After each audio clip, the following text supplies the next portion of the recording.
Hi, this is Cindy Lin, and you're listening to the 30-Day Home Staging Challenge podcast. This is my weekly podcast where I talk about home staging, home improvement, DIY, styling and decorating your home, and occasionally running a creative small business, using my 11 years in real estate and styling.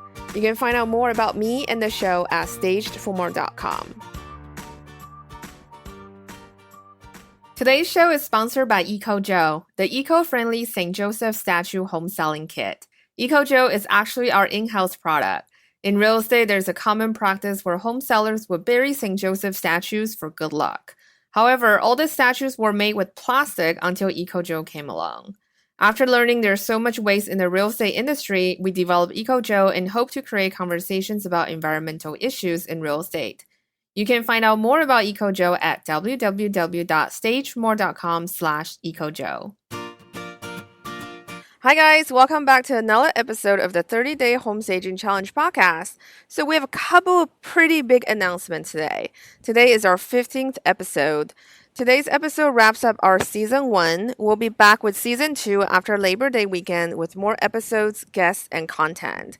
The second big announcement is that, as you know, we have a free 30-Day Home Staging Challenge email course that is tied into our first 10 episode of the show. After listening to participants' feedback, we decided to turn that into a paid video course with more content, tips, and tricks. Providing value is incredibly important for us. We feel that in order to provide the best home staging content out there, we need to make it a real course that will give more benefits to you guys. So the free challenge will be available for roughly 1 more week. The last day to sign up for the free email course will be August 15th. We also have a Facebook group for you. If you are too shy to ask your burning home staging questions on the show notes, head over to our private Facebook group to ask your questions. Thanks again for supporting this show since the very beginning. Without further ado, let's start today's show.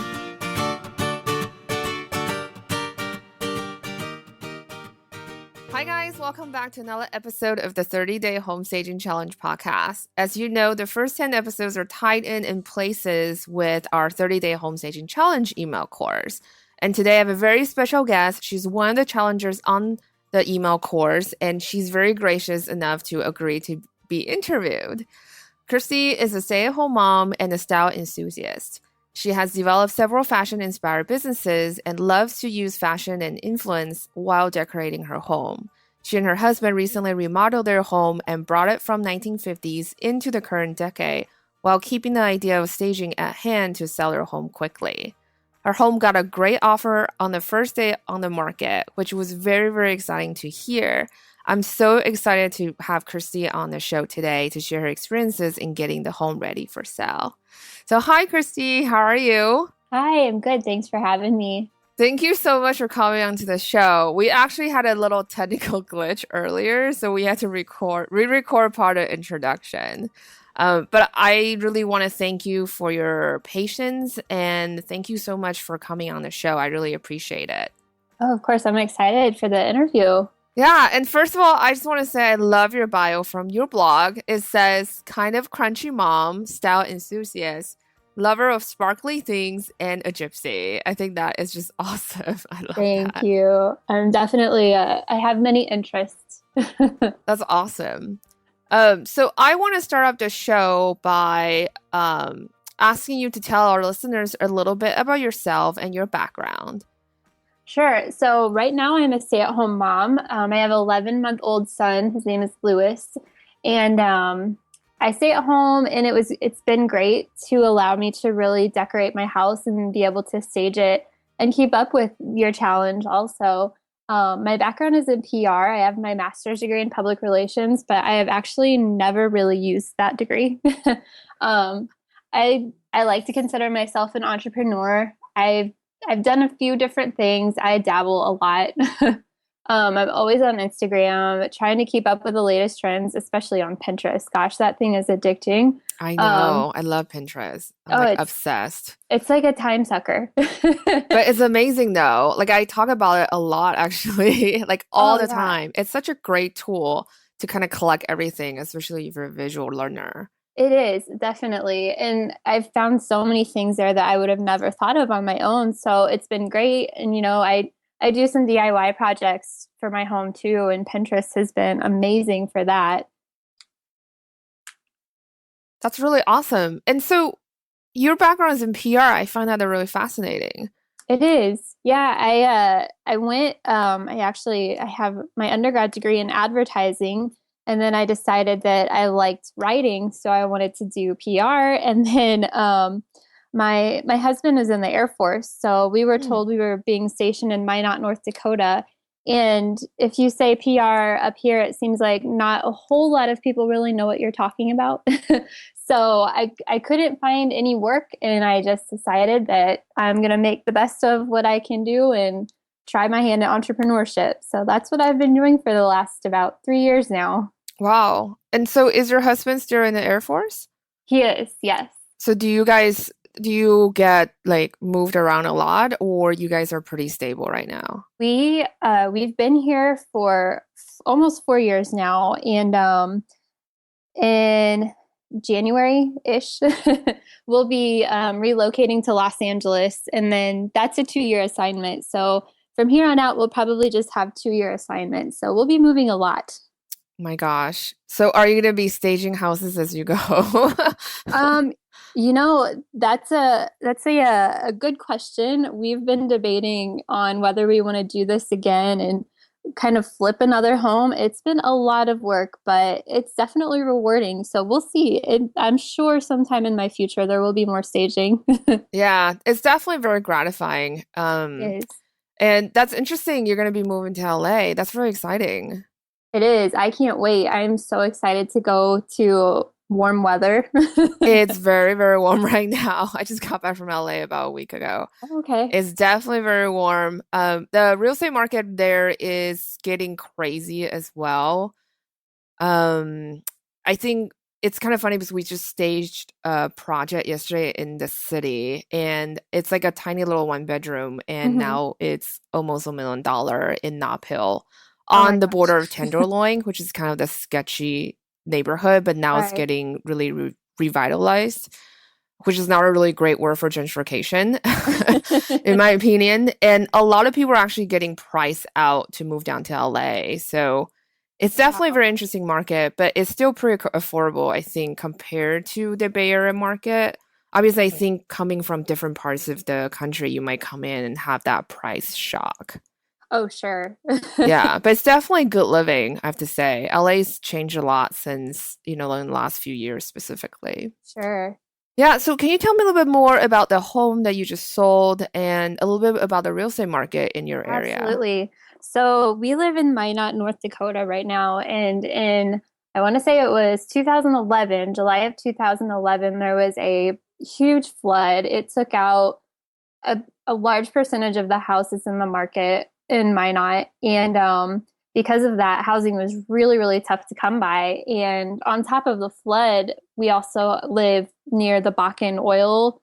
I don't know what the technical name for it is, but we have a lot of oil fields where I live now. Hmm. And so we had a huge influx of people, not only from the oil fields, but construction workers coming in to try to rebuild from the flood.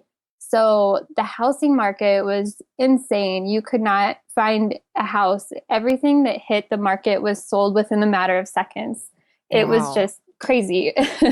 We spent a few months looking for our house, and it was really tough to find anything in our budget just because the prices became so inflated. So luckily we had a good real estate agent who was watching out for us, and she called us the night before our house hit the market and, let us know, hey, I have this house going up tomorrow. Take a look.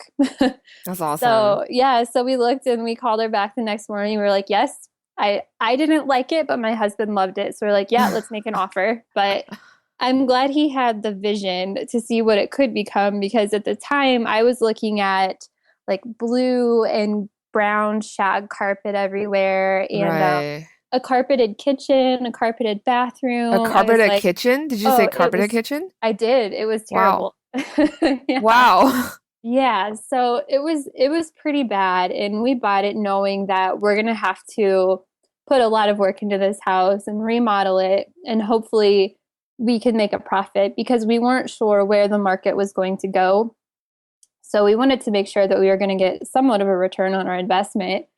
So we did a ton of remodels, and it took us every bit of the 3 years we've lived in this house to make those updates, just because we did all of the work ourselves. Wow. Um, that was another problem with the economy here, was that there were so many people who needed work done on their house that it was impossible to find a contractor to do it. So we just taught ourselves. That's amazing. I think that's a really good yeah, I that's such an amazing story. I'm glad because it's really hard too when you're in someone else's space to be able to see through, a lot of evidence that people live in the home. And Right. sometimes that's why, like, for staging, it is so important to kind of style according to what your buyers would be, attracted to. Hmm. And just, yeah, like I hear stories like that all the time. And that's amazing because I think I really have a lot of respect for architect because they can really see how the space can be transformed. I'm a huge fan of that show on HGTV where it's like a husband and wife team. Oh, yeah, I know what you're talking about. They're in Texas. I'm blanking Yeah, out the name right now, but yeah, yeah, it really does take a lot of vision to be able to know, what walls can be taken down and, how they can revitalize the space. Because a lot of homes really have great structure. hmm It just really need a bit of facelift to keep up with the times. exactly. And that was all our house needed. It has great bones, but it just you couldn't tell walking in. It was just so drab. So we did a lot of work to get it back to where we are. And I'm very grateful that we did, because now our market has slowed down a little bit. Our realtor actually told us it's a bit of a scary time right now. It seems like things are on the decline. But I think what our house had going for it and why we were able to sell so quickly was we did that full remodel. In a lot of homes that are comparable to ours right now, they don't have any updates. They're still in the 1950s. And Right. then on the Yeah. other hand, the other homes on the market are way priced way above where anyone buying our house would want to be. They're 250 plus. They're brand new homes because they built a ton of homes here after the flood. So we kind of had a very unique listing, I felt like. hmm That's interesting. Was this the house? Was this the first house that you ever sold? Yes, it was. And was it really scary? It wasn't as bad as I thought. Okay, good. Yeah, it wasn't too terrible. And then, so it sounded like you have a great real estate agent that you worked with. We do. Yeah, she's taking care of us. That's awesome. Yeah, I found that is such a huge, like having a really great real estate agent can really like make or break in a way, like your home selling experience. Like you really either have a really good experience that you feel really taken care of, or you're like freaked out the entire Right. time, Yep. not knowing not knowing if it's gonna sell or not. And a lot of it too comes down with the way that the real estate agent communicates and how they make you feel if they're prepared or not. Right. So yeah, I definitely seeing a lot of the different spectrum of real estate agent. Yes, I think I'm probably driving my realtor crazy because I call her at least like, I don't know, maybe once a day with a question. So she's been very gracious in answering my calls, though. That's really awesome. That's really great to hear. I mean, I think that's a true testament of a professional. It is, yes. And what made you decide to stage your house? Well, we wanted to sell our home quickly, and we wanted to get the highest price we could for our house. It's our hard work into this house, so we're proud of it and we want it to look good. And we knew that if we did stage it and if we made it look really nice, then we could probably pretty easily get what we wanted. And another thing my realtor told me was some buyers just don't have a lot of imagination, so you have to Yeah. really show them what the space can be used for and how it can look. So I really took that to heart and decided, you know what, I'm decorating this house anyway, so I should do it knowing what buyers in this area want and really not so much decorate for myself as for a buyer. So it was it was nice to do that. I think it really separated our house from others too. Some of the houses I saw that were listed, it really just looked like people didn't even clean their house, or hmm they just, left their stuff in the middle of the floor. And when I look at homes, automatically look at their decor. I know you shouldn't, but I do. You do. People, I mean, Yeah, that's human nature. it Yeah, we is. do. We look at Yeah. everything. Like, oh, Oh, for what sure. like where did they go for like their honeymoon? You know, like all Yeah. this stuff, like people's wedding photos. Yep. Yeah. I've seen a lot of those, yeah, in my days when I used to be a buyer's agent. That's really funny. So overall, really, I kind of put myself in the shoes of a buyer and realize that if I see a really nicely decorated house, that would be more appealing to me. So that's what I'm going to do. That's awesome. And so I'm assuming home staging is not big, it sounds like, in your market. Not at all. I actually, I haven't really done a lot of research into it, but I don't believe that there are any home stagers in my area. Huh. So how did you find out about home staging? I grew up near St. Louis, so it was a Mhm. little bit more prominent there. Um, and it's funny because as a kid, I always hated going to furniture stores with my mom. I despised it. It was the worst punishment. Oh But gosh. as I got older, I found myself like, oh my gosh, I love going to furniture stores. I love HGTV. I love all this home decor stuff. So I kind of just really, I was drawn to home staging and to interior design and all of that. And that's kind of really how I knew about it. And I knew that I wanted to use that. That's really awesome. I'm very passionate about your living environments because I think how people live their lives, a lot of it is really tying directly with their environment. And I'm a true believer if you just do something that make your house feel beautiful, you will feel much better about the way you go about every day. And that's why too, like we're doing this course and all that stuff is it's really I really want it to be a tool for people to be able to like feel empowered that they can do it themselves and not necessarily have to rely on, like a quote unquote designer to do it. So that's really like really awesome to hear. And I love that you actually share photos in our Facebook group. And I saw your antique furniture set. That was Oh, yes. gorgeous. Thank you. I unfortunately have to sell that set. So Oh no. yeah, I don't think I want to travel to Los Angeles with it. So Yeah, I might not survive the yeah. trip. Yeah, definitely. And I actually love your fireplace. Oh, thank you. It's That was just, actually yeah. an antique find also. Yeah. Was it something that you install in your home? It is. My husband and I really like to go to antique shops when we're traveling. And that was something we actually found in his hometown in Illinois. And Oh, his dad was nice enough to bring it up for us. So we installed that. it's And a I love it. beautiful piece. With your permission, I would like to post that photo Oh, because, absolutely. yeah, because that fireplace, which is gorgeous, I would take that with you if you Oh, can. yeah. It's definitely going with us. Awesome. I'm really happy to hear that. It's just the details of it, just amazing. I really love that. Thank you. So, how was the overall process for you? I really enjoyed it. I like decorating and it really stuck what you said earlier. I agree with you completely that it's so nice to surround yourself with things you actually like and you enjoy because it's so much easier and you're so much more happy when you're in an environment with things that you enjoy being around. Mhm. So I really liked that process of, going out and really like curating my house and making sure that everything was there for a purpose and it's not just throwing stuff there because I don't have a place for it. Right. So it was really nice. And, it kind of made me realize that it is nice to live in a more staged home, livable, but staged. But it was the entire remodel felt like staging when we chose the materials. For instance, for our kitchen, we really chose those materials not with our needs in mind, but more so what a buyer would like and what's going to look the best and what's going to be the most budget friendly for resale.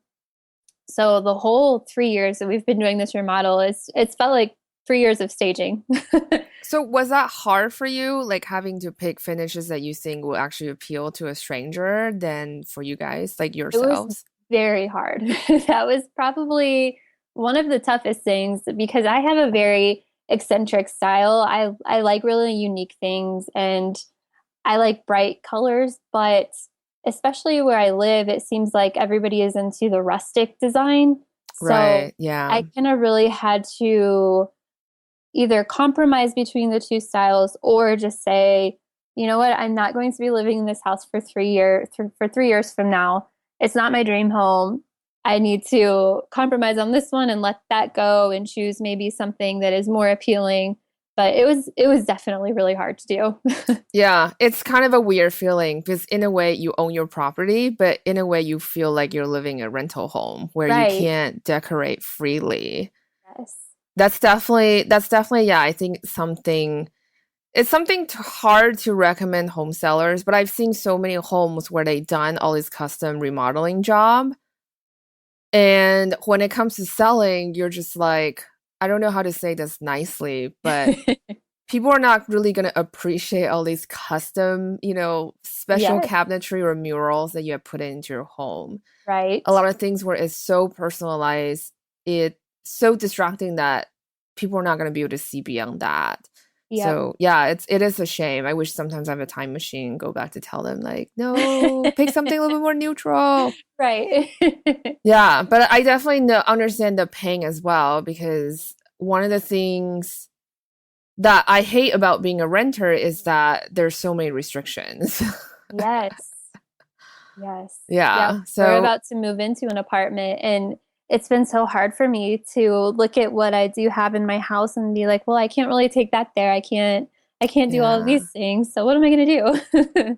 I know. Then you become a stager where you're like a glorified hoarder where Oh, you for sure. accumulate all these props and furniture in your warehouse.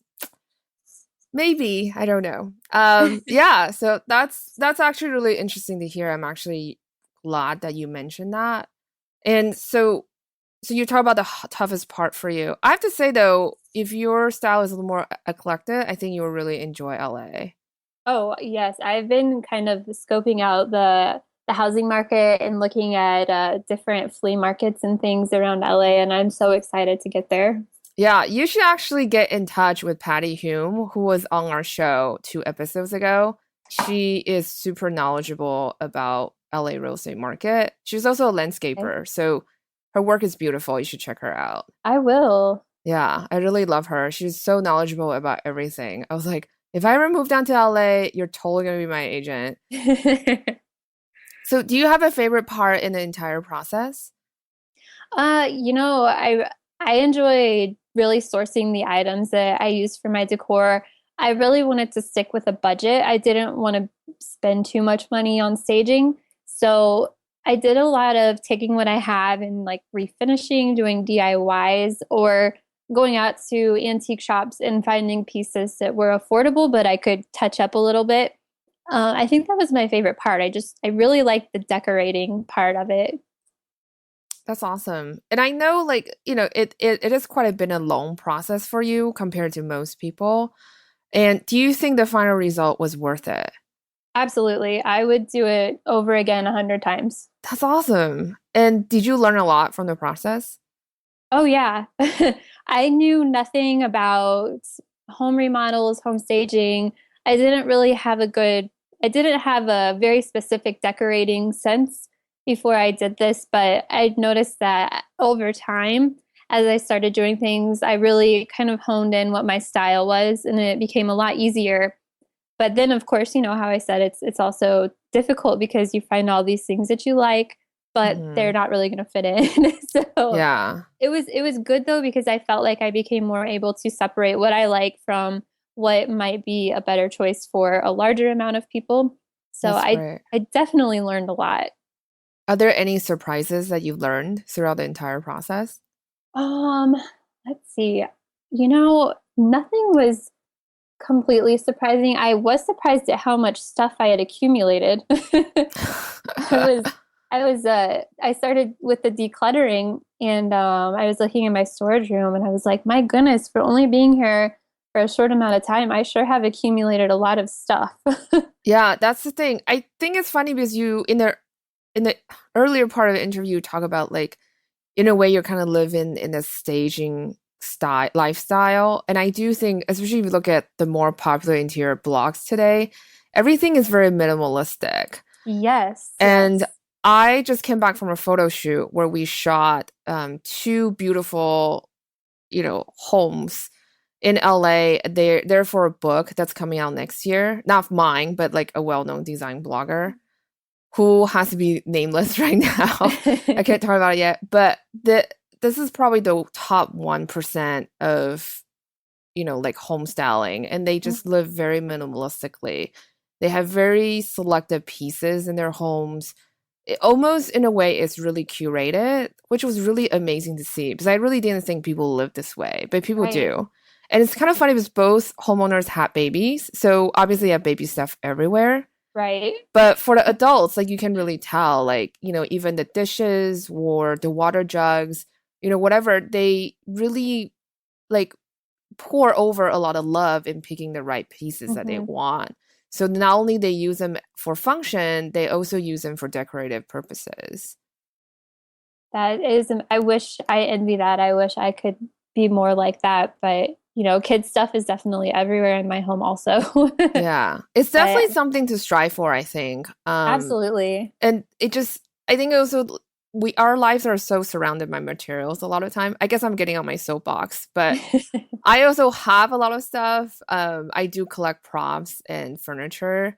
It is difficult, especially when you're moving. You definitely Mhm. have to like get rid of a big portion of it. So I can understand your pain there a little bit. Yes, yes. Well, and the thing was, like, when I started decluttering, it just felt so good. I was like, I have to get rid of everything in my It home. And does. my husband was like, you need to stop because we're not going to have any furniture left if you keep doing this. Oh my God. That just So gives you I more had to draw a line. opportunities to search for a new next best find that you're gonna have. Exactly. And that's what I told him. I was like, but then I can get better things. And he was like, you need to wait until we move so then you can get even better things in Los Angeles. So I was like, okay, that makes sense. It's definitely a different market, but I have to say, I Yes. think, yeah, a lot of good antique finds though, you're actually better off in areas like Middle America because I think they're not overpriced yet. Yeah. Where in San Francisco or LA, I mean we have in Bay Area we have the Alameda Flea Market and it's a Hmm. huge one. It's the largest one in the region. And I have to say a lot of things like if you really dig for it, you can find, little nuggets. Like I bought antique typewriters for $40 Hmm. where you will have to pay like $300 in a store in downtown Right. LA. I mean, downtown LA or San Francisco. Yeah. But a lot of antique stores also start looking at all the hypes. And also, like, I think being in a Bay Area, we have a lot of big furniture retailer, like Pottery Barn is headquartered here. So there's a lot of those influence. So in LA, I mean, it's going to be a different scene for sure. So it'll be really interesting. I would love to hear how like it has changed your decorative style once you get out here. Yeah. I anticipate a lot of changes and I've been kind of venturing into a more modern style. My upstairs has a ton of antiques, and then my downstairs is kind of more modern. So I'm kind of trying to find the balance between the two and figure out what I want to do when we move. That's so amazing. I love that because I think a lot of too with um like decorating or selling your home, it's also about finding your voice. Like I've written about this on the blog as well. I mean, you really have to play and experiment and to figure out what you like and what you don't like. And because if your lifestyle changes, your style is going to change as well. And so your home is going to be this beautiful collection of how you're pulling everything together. So I think that's really awesome that you're doing all these things to play with it and really finding your unique voice. Definitely. I'm so grateful that I've had the opportunity to do that because I'm sure a lot of people don't have that luxury and it's definitely nice. I know, but I think there's also, I mean, even if you rent, I have to say, there's a lot of things that are out now that makes um, decorating your home as a renter very like friendly, I have to say. Like I think even Hmm. Target sells removable wallpaper now. Oh Like you yeah, I can, saw that. yeah, like you can really just buy the wallpaper that you want, you can put it on the wall, and then you can peel it off when you're moving out. And I think that is amazing. It is. And back to Pinterest, I actually came across a pin yesterday about apartment living hacks and things you can do, renter friendly solutions. Yeah, I think it's getting really, really up there. So I have to say, like major props to these manufacturers because I think that is a huge untapped market. Definitely. Yeah. So we're coming up with a time here, so I want to respect your time. So I want to ask, what is the one tip that you can give to other homeowners who are putting their home on the market? I could give so many tips, but I would say the biggest one is it's really important to understand your market. I think for me that was something that really helped me was not going too overboard on my, more eclectic style and sticking to something that's a little bit more subdued. And I listened to my real estate agent, which was really hard to do when pricing my home. Mm-hmm. But it's so important to listen because they do know the market and certainly way better than I do. So I'm so happy that I took her advice and that, I really kept in mind the area I live in when I was staging my home and listing my home because I think that those two things really aided in the quick sale of my home. That's awesome. I want one follow-up question for that. So what pricing advice did she give you? Well, we had seen homes in our neighborhood a couple months ago that had sold for probably 20,000 higher than we were told we should price our home at. And, we were just like, well, why can't we price our home there? Right. And, she pointed out, well, they have a little bit more square footage and the market is a little bit more scary now. So you can't really mess around with the prices. So we just had to go in with a very competitive price and hope for the best. And it worked out perfectly. So I'm grateful that we listened to her. That's awesome. I definitely know it's a little bit scary, and pricing is such a big kind of a contention point, I think, with every seller and their agent. Oh, for sure. Yeah. So thank you so much again to be on the show today. I can't tell you how grateful I am to be able to help you with the challenge and then also like listen your feedback on it. It's really, really amazing journey. No, thank you for having me. And I'm so happy I came across your 30-day challenge because I was actually probably on Pinterest searching for some tips and I came across that. And you just had so much great advice that really helped get me on the right track. So I appreciate that you've been doing this. Yeah, that's awesome to hear. It's funny because we never really hear feedback Oh, unless sure. something goes wrong, like a link is Yeah, broken. So right. sometimes you're like, oh, are people actually using this or not? No, it has been immensely helpful to me. So I really appreciate that. Yeah, so thanks again for being on the interview, and I can't thank you enough. Oh, no problem. Okay, have a good day. Thank you. You too. Okay, bye. Bye. Thank you so much for listening to the 30-Day Home Staging Challenge podcast. Visit stagemore.com/podcast to check out the show notes for each episode and find links for resources mentioned during the podcast. You can also sign up for a free 30-day home staging challenge and webinars by visiting our website. And I want to hear from you. You can leave a comment on the show notes or connect with me on Instagram, Twitter, and Pinterest using the handle @CindyLynSF or @StageForMore. Subscribe to this podcast on iTunes, Stitcher, and SoundCloud so you never miss an episode. And if you're finding value from the show, please tell a friend and leave a rating and review on iTunes, SoundCloud, or Stitcher. It will help people find the show and then I can invite more guests.